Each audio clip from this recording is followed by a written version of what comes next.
Você certamente conhece Ciro Gomes. Ciro Ferreira Gomes, mais conhecido como Tiro Gomes, apelido carinhosamente dado nas redes sociais, é um velho coronel nordestino. Sua família, os Ferreira Gomes, está envolvida com política desde o século XIX. O primeiro prefeito da cidade de Sobral, berço da família de Ciro, foi Vicente César Ferreira Gomes, que governou a cidade a partir de 1890. Mas antes mesmo dele, Vicente Cesário Ferreira Gomes já havia sido deputado provincial do Império. Ciro é o rosto mais conhecido atualmente de uma velha oligarquia de coronéis. Hoje, Ciro tenta posar de representante da esquerda, mas Ciro e a esquerda combinam tanto quanto vegetarianos e canibais. Para começo de conversa, o menino Ciro estreou na política pela Arena, Aliança Renovadora Nacional, nada mais, nada menos que o partido que representava a ditadura militar no Brasil. Em 1979, Ciro disputou a eleição da recém-reativada União Nacional dos Estudantes, a UNE. Ciro fazia parte da chapa chamada Maioria, considerada de direita, e acabou derrotado. A Arena da ditadura, desgastada, mudou de nome em 1982 e passou a se chamar PDS. Foi justamente pelo PDS que o jovem Ciro Gomes, com 23 anos, conquistou seu primeiro mandato, elegendo-se deputado estadual pelo Ceará. Fez a maior votação no feudo da família, a cidade de Sobral. Percebendo que o fim do regime militar se aproximava, Ciro fez como os ratos e tratou logo de mudar de barco. Em 1983, filiou-se ao PMDB, partido que fazia oposição ao regime. Em 1986, Ciro construiu uma aliança com outro coronel emergente da política cearense, Tasso Gereissati.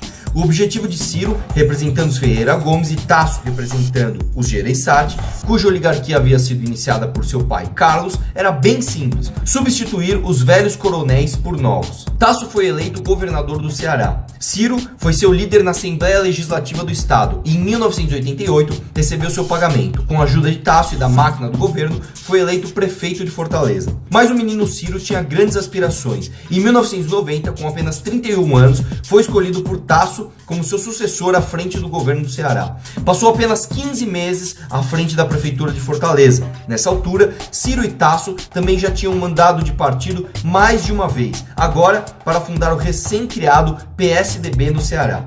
Em 1994, embalado pelo sucesso do Plano Real, Fernando Henrique Cardoso, então ministro da Fazenda, lançou-se candidato à presidência da República.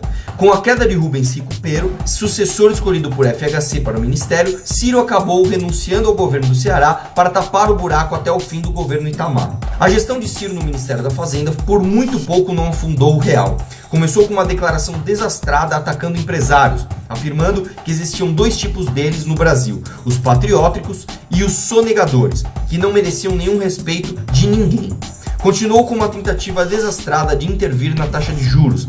E só não foi pior porque a equipe técnica do Real continuava no comando das áreas-chave do Ministério. Assim que tomou posse no dia 1º de janeiro, FHC tratou-se de livrar-se de Ciro.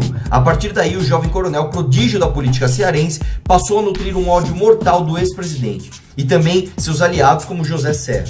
Em 1996, Ciro abandonou o PSDB, foi para seu quinto partido, o PPS. Chega a ser engraçado, o PPS era sucessor do antigo Partido Comunista Brasileiro, o PCB, que tinha mudado de nome em 1992 após a queda da União Soviética. O jovem coronel prodígio cearense, que iniciou a carreira no partido da ditadura militar, acabou indo para o partido da ditadura comunista. Em 1998, apresentou-se como candidato do PPS à sucessão presidencial. Ficou em terceiro lugar e viu FHC, por quem nutriu um imenso ódio, ser reeleito em primeiro turno. Nas eleições de 2002, ainda no PPS, Ciro parecia ser um candidato competitivo. Mesmo com Lula favorito, o Brasil procurava um candidato mais moderado, que passasse mais segurança.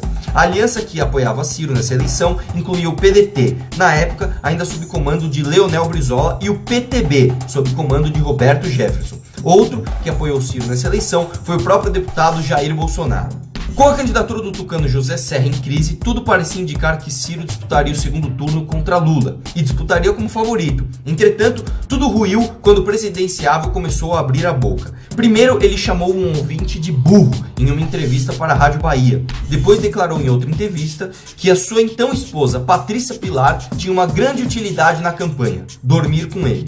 No segundo turno, Ciro apoiou Lula e ganhou como pagamento o Ministério da Integração Nacional.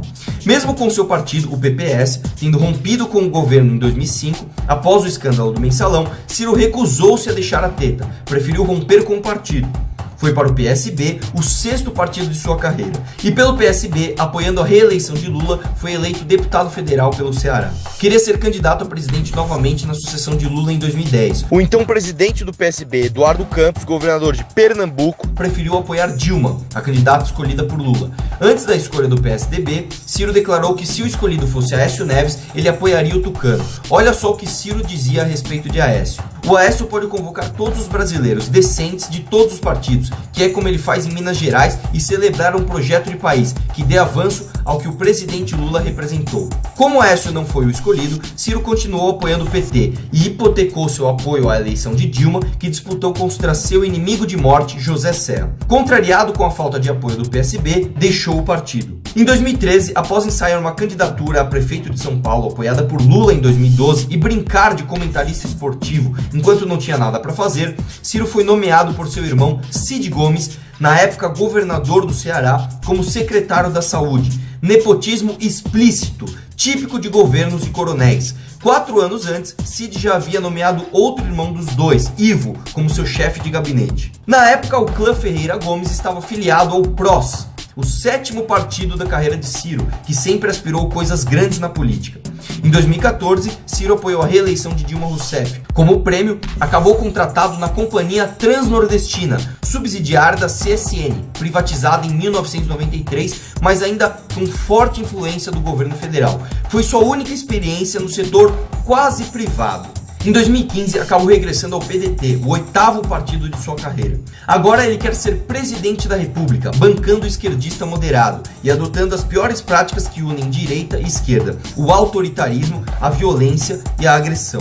Seus discursos pseudo-intelectuais são sempre carregados de senso comum e críticas ao status quo.